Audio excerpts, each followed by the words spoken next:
A day after Airtel's announcement about partnering with SpaceX to bring Starlink internet service to India, Mukesh Ambani's Reliance Jio has now announced a similar agreement with Elon Musk's company.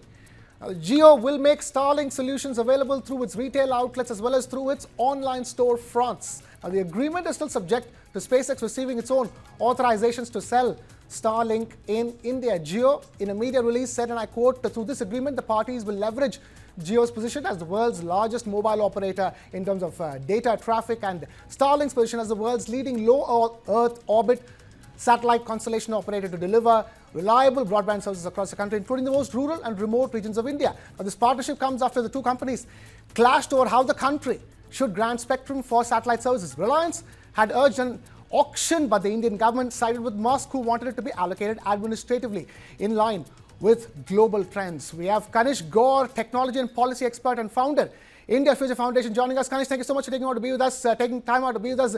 Let me begin by asking you initial thoughts on the fact that there could be two deals that could get the approval for the Indian government. Yes, it's good because it's not going to create a monopolistic market. Okay. It is going to be a duopoly. You have two major telecom operators who have significant presence in the country and which are going to stay and not going down and are in good financial state right now. And the dimensions through which telecom services have been operating in the world is changing through Starlink. We have seen what has happened in Ukraine, where Starlink provided telecom services despite of infrastructure breakdown which happened due to the war. So Starlink-based telecom services, internet, which is provided, would be the future. Drones is the future. Low orbit satellites are the future for high connectivity. And India is the growth opportunity. We know that Elon Musk has been waiting for this for a very long time. With contracts being signed with Reliance Jio and Airtel, it creates significant opportunity, specifically in rural areas and in islands which are part of India, to Right. have high-speed internet connectivity.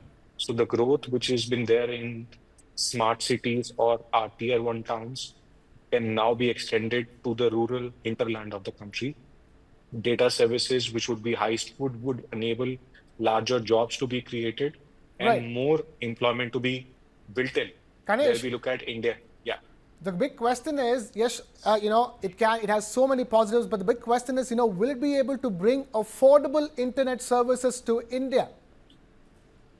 Yes, it will be able to bring affordable services because setting up telecom infrastructure required huge amount of investment in terms of setting up telecom towers, in terms of these companies taking loans from banks. When it comes to low orbit satellite, the cost is going to go down significantly over the long period of time. And we are seeing there are new companies which are coming out, which are ready to build up apps and ecosystems, which could further enable greater productivity and innovation to happen. Obviously, someone will have to take this route forward. We know in case of vehicles, EVs, it was Tesla. And when it comes to low orbit satellites, it is Starlink. So you would require more ecosystem to be created for this right now. But I think it is opening up a new spectrum for growth because so far we haven't seen this kind of connectivity being used for providing internet services. Right. Before this, today, when we have two deals on the table, there was a lot of, back and forth on, how exactly should this be allocated. It should it have been an auction?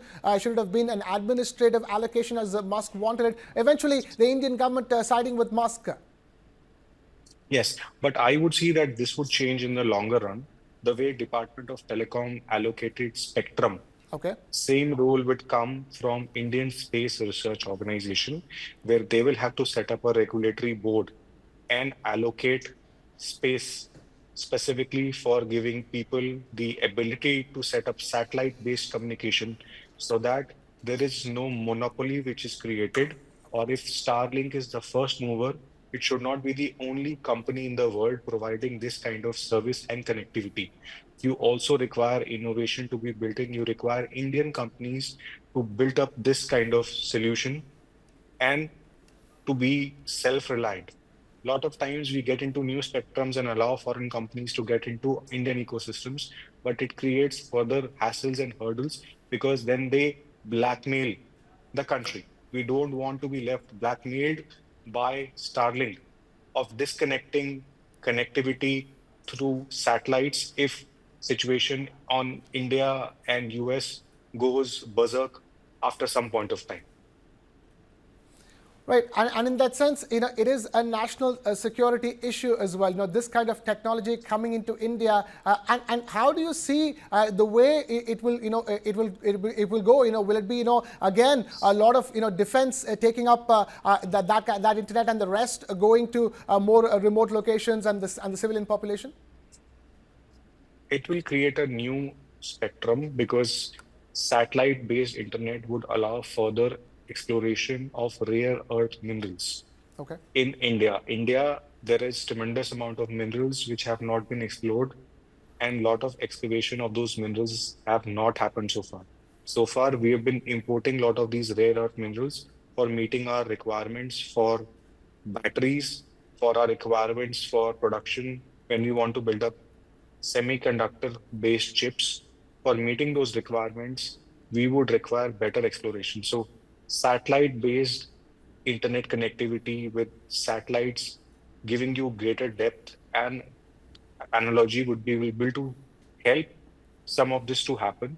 And then also it would help in better management of traffic, better management of programs which we have been running so far. So it creates a larger opportunity. And with the kind of demograph which India has, there is so much more that we could do, particularly in exploring new spaces of growth, whether it is renewable energy, whether it is rural healthcare. But again, how do you safeguard national security and how do you ensure this is not a monopoly? So Indian Space Research Organization will have to build out a strategy so that this sector remains regulated. This sector does not allow any kind of monopoly to be created by the first mover, which is landing in this country. And there is still opportunity for Indian startups to be part of this new growth and innovation which is happening. Great. Reliance Jio, when it launched, it had partnered with a lot of Indian startups. Right. So you have to enable Indian startups to also to get into this space so that there is equal amount of job opportunity which is created. And if Tesla landed in the US and they are coming to India, and if Starlink is coming to the US to from US to India, there is also opportunity for growth. How do you ensure some of these tech is created for India and is developed in India? Make in India is going to be a very important element in this, so that we still have control.